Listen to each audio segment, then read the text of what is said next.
자, 뭐 성적대별로 쭉 얘기를 해주셨어요. 아까 뭐 상위권 학생들은 2, 3단원 집중. 맞아요. 그 다음에 뭐 중위권 학생들은 1, 4단원 집중. 이렇게 해주셨는데 저는 선생님한테 마지막으로 여쭤보고 싶은 거.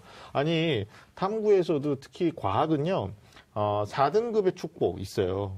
실제로 4등급 받아가지고도 뭐 최저 조건을 떠나서 정시 모집에서 뭐 진짜 좋은 결과를 만들어내는 경우가 있는데 보통 보면 저희들도 그런데 입시 기관들 뭐 일부 좀 이기적인 데서는 5등급부터는 등급 점수도 안 보여줘요. 9등급까지 있는데 대부분이 이제 지명 관계상 1, 2, 3, 4까지만 보여지거든요. 이 마지막 질문은 그 성적대에서 특히 5등급, 뭐 진짜 6등급 이런 친구들은 지금 사실 공부를 안 한 거잖아요. 그쵸. 이 친구들한테 남은 한 달도 안 남은 현 시점에서 너희들은 어떻게 하면 최소 4등급은 받을 수 있다. 뭐 4등급이 지난해 수능 기준으로는 35점인데요. 이것도 사실은 만만치 않습니다. 맞아. 15점 마이너스니까. 선생님 여기서 팁을 좀 하나 주시면 좋겠습니다. 자, 선택과 집중을 해라. 아, 선택과 집중. 네. 그러니까 사실 5, 6등급이 4등급 되는 건 네. 이제 수치상으로 봤을 때 한 2, 3문제 정도 더 맞춰야 돼요. 네, 맞습니다. 근데 이 문제를 더 맞출 때 사실 어려운, 시간이 많이 드는 2단원에서 맞추려고 하면 본인도 스트레스 받고 성적도 잘 안 오르기 때문에 나중에 나 실패했다 이렇게 생각할 수가 있어요. 근데 그렇게 하지 말고 이미 좀 잘 알고 있는 단원들에서 완성도를 높이자는 거죠. 그죠?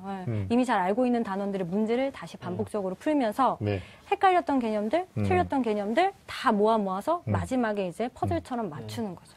그게 인간이 어리석인 게 한 방에 해결하고 싶어 하거든요. 그러니까 3점짜리만 막 공략하는데 결국은 오답률만 높아지는. 그렇죠. 한 번에 크게 얻고 싶고 한 번에 다 끝내고 싶으니까. 그러니까 그렇죠. 조금 더 부지런하게 마무리 작업하면 3점짜리 한 문항보다 2점짜리 두 문항이 1점이 더 높다. 이게 지금 아주 단순한 진리인데 거기에 대한 접근해달라고 선생님이 얘기하신 거네요. 그러니까 선생님 말씀은 그 생명과학에는 단원별로 난이도가 분명하니까 그러니까 쉬운 단원, 우선순위가 있다는 얘기네요. 공부를 하는. 그렇죠. 그러면 그 단원에도 우선순위가 있는데 마무리 전략에서 학생들이 봐야 하는, 특히 마지막에 봐야 되는 게 아까 말씀하셨던 것처럼 연계 교재도 있고요.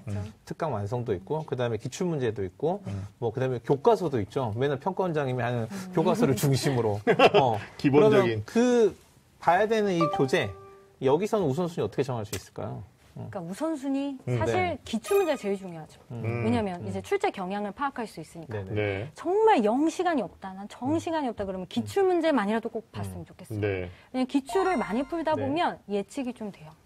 아, 이런 문제들은 항상 나오는구나. 그렇죠? 그래서 기출문제라도 3개년이라도 꼭 푸셔야 됩니다. 남은 시간이 별로 없다면. 그리고 이제 좀 시간이 좀 나는 있고, 기출문제, 수특, 수화나 세 바퀴씩 다 돌리고 거의 완벽하다. 그러면 이제 아까 말씀드렸듯이 시중에 있는 모든 모의고사 문제를 다 모아다가 새로운 유형을 접하는 본인의 이제 마음가짐, 이런 걸 다지는 거죠. 멘탈 관리를 해주셔야 돼요.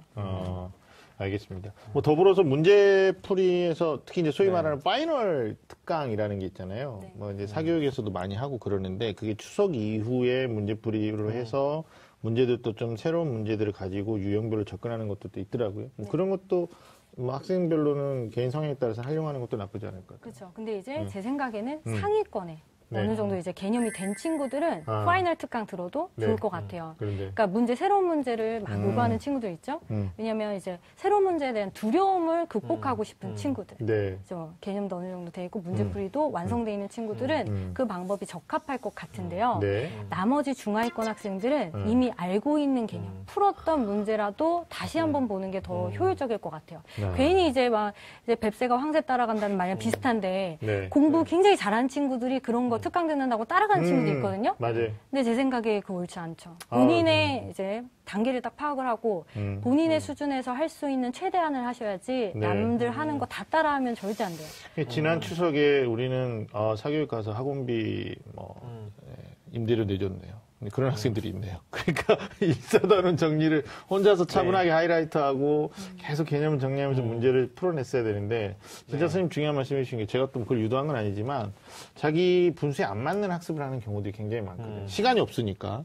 소위 말하는 이제 덤빈다. 이런 표현을 많이 쓰는데 알겠습니다. 지금까지 얘기해 주신 것만 가지고도 충분히 남은 기간 동안 충분하다는 표현이 조금 그렇습니다만은 다시 기본에서 다시 기본에서 내가 부족한 게 무엇이었는가 그러니까 기대 점수만 가지고 생각하지 말고 내 스스로가 부족한 게 무엇이었는지를 점검하는 그 점검만으로도 저는 한 등급은 더 이상 확보할 수 있겠다. 그다음에 굉장히 중요한 포인트였죠. 선택과 집중도 있었고 우선순위도 있는데 성적대별로 목표하는 등급에 대한 점수 확보 뭐 이런 것들이 좀 유용한 정보가 되지 않았을까라는 생각이 듭니다.